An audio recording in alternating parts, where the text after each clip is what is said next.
Hello and नमस्कार friends, welcome back to our YouTube channel self education with us पर। Previous video में हमने chapter 1 पढ़ा था। आज के वीडियो में हम चैप्टर 2 को कवर करेंगे, जो कि है एनसीईआरटी की बुक हमारा पर्यावरण से। आई होप कि ये वीडियो आपके लिए काफ़ी हेल्पफुल रहेगी, तो वीडियो को स्किप मत करिएगा, लास्ट तक ज़रूर देखिएगा। तो बिना देरी के स्टार्ट करते हैं। पृथ्वी एक गतिशील व आंतरिक ग्रह है। इसके अंदर व बाहर निरंतर परिवर्तन होते रहते हैं। यह एक प्याज की तरह पृथ्वी भी, यानी जो पृथ्वी की सतह होती है वो लेयर वाइज होती है, एक के ऊपर एक। तो सेकंड चैप्टर हमारा इसी के बारे में है, हमारी पृथ्वी के अंदर, यानी हमारी पृथ्वी के अंदर जो जो चीज़ें होती हैं उनके बारे में हम इस चैप्टर में पढ़ेंगे। ठीक है गाइस। पृथ्वी की जो सबसे ऊपरी परत होती है, जिसको भू प्रॉपर्टी या स्थल मंडल भी कहते हैं, ओके, यह एक ठोस धरातल होता है और इसे इंग्लिश में क्रस्ट कहते हैं।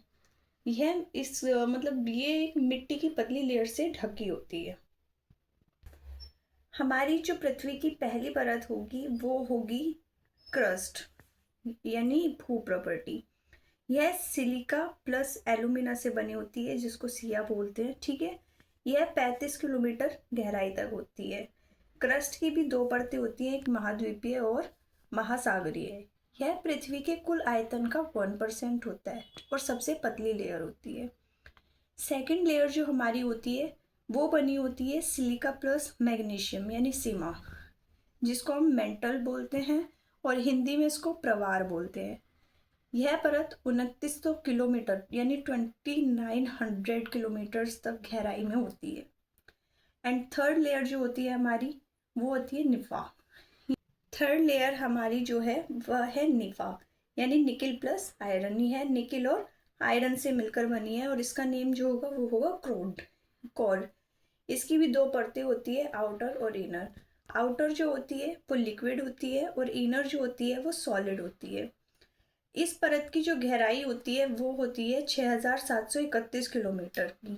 ठीक है गाइस। अभी हम फर्स्ट लेयर के बारे में पढ़ लेते हैं, जो कि मैं आपको ऑलरेडी डिस्कस कर चुकी हूँ कि यह प्रॉपर्टी के मतलब धरातल का जो सबसे यह पृथ्वी की जो सबसे पतली लेयर होती है वह होती है। सेकंड लेयर होती है मेंटल। यह प्रॉपर्टी के ठीक नीचे होती है और यह पृथ्वी के कुल आयतन का 84% है। इसकी भी दो परतें होती हैं, अपर मेंटल और लोअर मेंटल। ठीक है, और दोनों के बीच का जो गैप होता है, डिफरेंस होता है, वो होता है 700 किलोमीटर के आसपास। थर्ड लेयर होती है हमारी क्रोड। पृथ्वी की जो सबसे आंतरिक परत होती है वो होती है क्रोड, जो निकिल है लोहो से, यानी आयरन से बनी होती है और इसकी त्रिज्या जो होती है लगभग 3500 किलोमीटर्स की होती है। यह पृथ्वी के कुल आयतन का जो होता है 15% होता है। इसकी भी दो परतें होती हैं, आउटर कोर और इनर कोर। यानी जब हम पृथ्वी की सतह से आंतरिक परत यानी कोर की तरफ जाते हैं तो घनत्व, तापमान व दाब तीनों में क्या होता है, वृद्धि होती है, इंक्रीज हो जाते हैं। और पृथ्वी का जो मैग्नेटिक फोर्स होता है वो आउटर कोर से ही प्राप्त होती है। इनर कोर में निकिल व आयरन दोनों सॉलिड अवस्था में पाए जाते हैं। रीजन इज, जैसे जैसे क्रस्ट से कोर की तरफ बढ़ते हैं तो दाब बढ़ता है, जिससे चट्टानें पिघलती नहीं है। ठीक है गाइस। तो ये हमारी हो गई तीनों लेयर्स की बातें। आई होप अभी इसमें आपको कोई कंफ्यूजन नहीं रहा होगा। अब कुछ मेन नोट है इसमें, जो है विश्व की जो सबसे गहरी खान है वो दक्षिण अफ्रीका में स्थित है। इसकी गहराई लगभग 4 किलोमीटर है, लेकिन क्या हुआ कि तेल की खोज में इंजीनियर्स ने इसको 6 किलोमीटर तक, मतलब इसकी खुदाई कर दी है। ठीक है।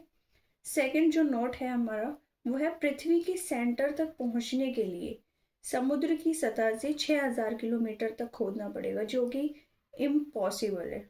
ठीक है गाइस। तो यहाँ तक आई होप आपको कोई प्रॉब्लम नहीं रही होगी।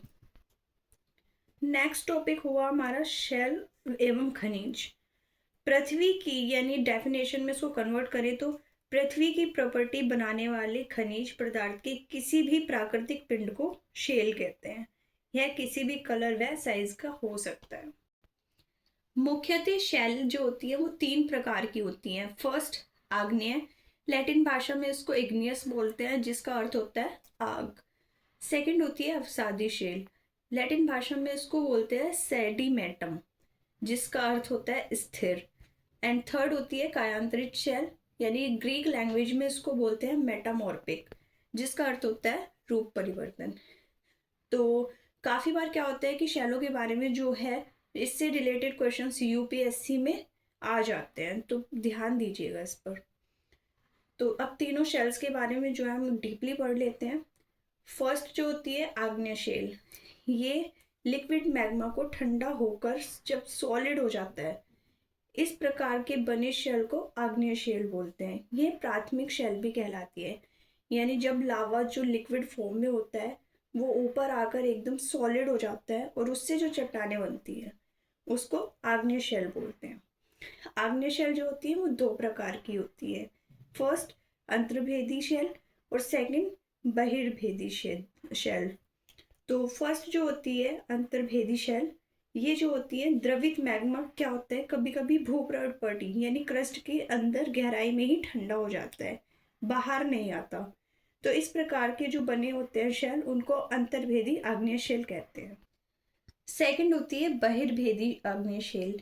जब लिक्विड लावा जो है पृथ्वी की सतह पर आता है तो यह तेजी से ठंडा होकर ठोस बन जाता है। इस प्रकार के ठोस शेल को बहिर्भेदी आग्नेय शेल बोलते हैं। ठीक है, इसके जैसे 2 एग्जाम्पल है।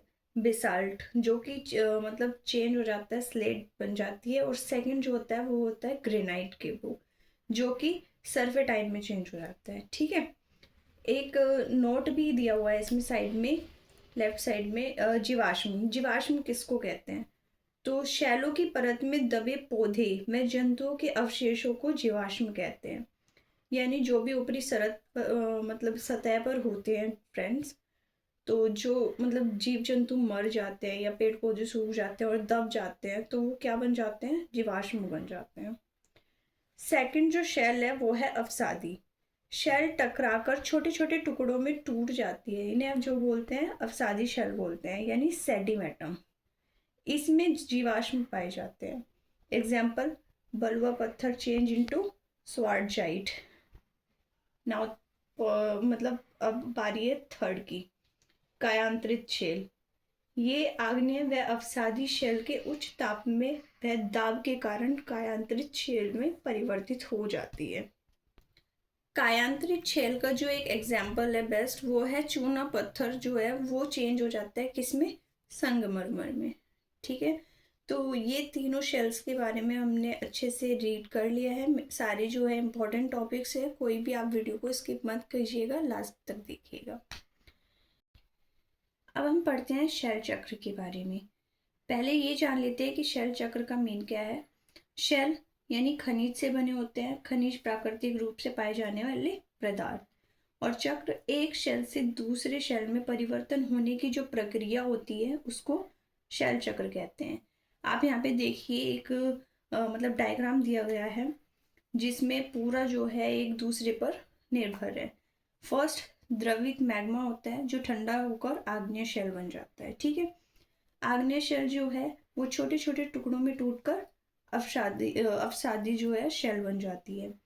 उसके बाद जो अवसादी शेल और आग्नेय शेल होती है वह ताप और दाब बढ़ता है तो क्या बन जाती है? कायांतरित शेल। और अगर कायांतरित शेल को हाई टेम्परेचर और प्रेशर दिया जाए तो वो फिर से क्या बन जाता है? द्रवित मैग्मा। तो ये सभी इसी चैप्टर में था। आई होप आपको वीडियो अच्छी लगी होगी, तो प्लीज़ चैनल को सब्सक्राइब करना मत भूलिएगा, और जिन्होंने सब्सक्राइब किया है वो प्लीज़ लाइक ज़रूर कीजिएगा एंड वीडियो को शेयर एंड कमेंट कर दीजिएगा। मिलते हैं नेक्स्ट वीडियो में। Thank you.